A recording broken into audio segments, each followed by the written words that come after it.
അതെ, അത് ധർമ്മസങ്കടത്തിലേക്ക് വരും. അതിന്റെ ഒരു ഇമ്പാക്ട് എന്താ പോലെ ആപത്കരമായ ഒരു സ്ഥിതിവിശേഷം വരാൻ പോകുന്നു.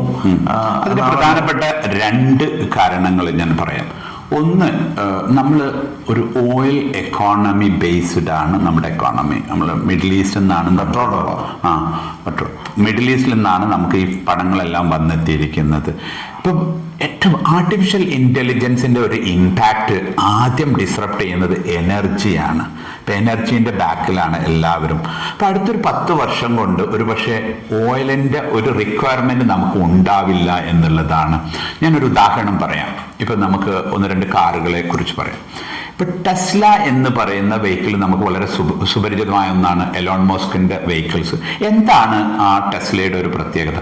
ലോകത്തെ ഓട്ടോമൊബൈൽ ഇൻഡസ്ട്രി മുഴുവൻ ചാലഞ്ച് ചെയ്തുകൊണ്ടാണ് എലോൺ മോസ്ക് ഈ ഫീൽഡിലേക്ക് വന്ന് എല്ലാ കമ്പനികളും പറയുന്നുണ്ടായിരുന്നു അതൊന്നും ഒരിക്കലും സംഭവിക്കില്ല, ഞങ്ങൾ എത്രയോ വർഷമായി ഈ ഫീൽഡിലുള്ളതാണ്. പക്ഷെ നമ്മൾ എൻഡിൽ കണ്ടു എലോൺ മോസ്ക് ഈ എല്ലാ ഓട്ടോമൊബൈൽ ഇൻഡസ്ട്രിയിലെ കമ്പനിയേക്കാളും ടെസ്ലയുടെ വാല്യുവേഷൻ ഇന്ന് എത്തി എന്നുള്ളത്. എന്താണ് യഥാർത്ഥത്തിൽ അവിടെ സംഭവിച്ചത്? നമ്മളൊരു സാധാരണ വെഹിക്കിളിന് 3250 പാർട്സ് ഉണ്ട് എന്നുള്ളതാണ്. എന്നാൽ ടെസ്ല പോലത്തെ വണ്ടികൾക്ക് 200-ൽ താഴെ മാത്രം പാർട്സുകളേ ഉള്ളൂ. ഇലക്ട്രിക് വാഹനങ്ങൾക്ക് ഇലക്ട്രിക് വാഹനങ്ങളാണ്, ബാറ്ററിയാണ് ബാക്കി കുറച്ച് ഭാഗങ്ങളാണ് ഉണ്ട്. അപ്പൊ ഇതിനെ നമുക്ക് പ്രിന്റ് ചെയ്യാമെന്നുള്ളതാണ്. ഇപ്പം ടെസ്ല 2 മിനിറ്റിലാണ് ഒരു കാറ് പ്രൊഡ്യൂസ് ചെയ്യുന്നത്. അതേ സമയത്ത് ടെസ്ലയ്ക്ക് ശേഷം നമ്മൾ കണ്ടു BYD വന്നു. ടെസ്ലയുടെ ഇൻ ടേംസ് ഓഫ് നമ്പറിൽ BYD ടെസ്ലനെ പൊട്ടിച്ചിട്ടുണ്ട്. പക്ഷേ ടെസ്ല എന്ന് പറയുന്നത് കമ്പ്യൂട്ടർ ഓൺ വീലാണ്. അതിന് ഈസിയല്ല പൊട്ടിക്കാൻ, അവരുടെ സോഫ്റ്റ്വെയർ വളരെ സ്ട്രോങ് ആണ്. അതിനുശേഷം നമ്മൾ കണ്ടു ഷവോമി എന്ന് പറയുന്ന ഒരു കാറ് ചൈനയിൽ നിന്ന് വിപ്ലവമായിട്ട് വരികയുണ്ടായി. അപ്പോൾ ഷവോമി എന്ന് പറയുന്ന ഒരു കാറിന്റെ ഫീച്ചറൊക്കെ നോക്കി കഴിഞ്ഞാൽ ഫെറാറിയെക്കാട്ടും വലിയ ഫീച്ചറാണ്.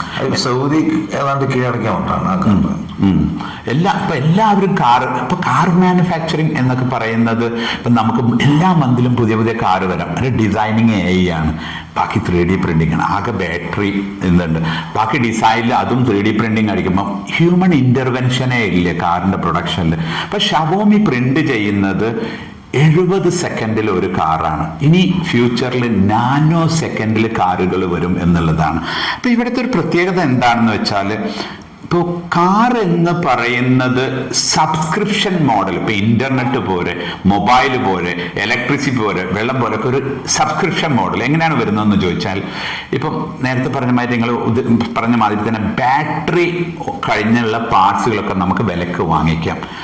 ബാറ്ററി നമുക്ക് ഇൻഷുറൻസ് ചെയ്ത് കിലോമീറ്ററിന് അനുസരിച്ച് പേ ചെയ്താൽ മതി. അതിനൊരു ഉദാഹരണമാണ് ഇപ്പം നമ്മൾ MGയുടെ വിൻസർ എന്ന് പറയുന്ന കാർ, കോമറ്റ് എന്ന് പറയുന്ന കാറും. അപ്പൊ അതൊക്കെ നമ്മൾ ചെയ്യുന്നത് എന്താണെന്ന്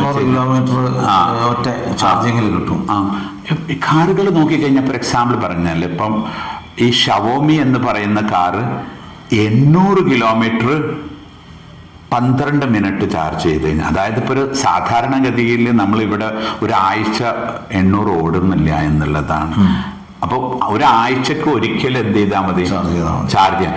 അതിന്റെ വില എന്ന് പറയുന്നത് വളരെ ചെറിയ എമൗണ്ട് ആയി മാറും എന്നുള്ളതാണ്. ഫ്യൂച്ചറിൽ നാനോ സെക്കൻഡിലാണ് ഇത് പ്രിന്റ് അടിക്കുന്നത്. 17 ലക്ഷമാണ്. അപ്പം വിൻസറിന് ഇനിയും അത് കുറയും. കാരണം ഇത് ഈ ലെവലിലേക്ക് ഇപ്പൊ അതിന്റെ വളരെ ഏർലി സ്റ്റേജ് ആണ് അത് കിടക്കുന്നത്. അത് ഇനിയും കുറഞ്ഞ് വന്ന് വളരെ കുറഞ്ഞ വിലക്ക് അത് കിട്ടും എന്നുള്ളതാണ്. ഒരാഴ്ചയിൽ ഒരിക്കൽ ഇത് ചാർജ് ചെയ്താൽ മതി. നമ്മൾ മലപ്പുറമൊക്കെ നോക്കിക്കഴിഞ്ഞാൽ EV ഭയങ്കരമായിട്ട് വന്നു കഴിഞ്ഞു എന്നുള്ള, EVയുടെ അഡോപ്ഷൻ നല്ല കൂടുതലാണ്. കേരളത്തിലൊക്കെ നല്ല കൂടുതൽ. ഇപ്പം ഒരു 2035 കാലഘട്ടമൊക്കെ ഓയിലിന്റെ ഒരു റിക്വയർമെന്റ് ഇതുകൊണ്ട് കുറയും.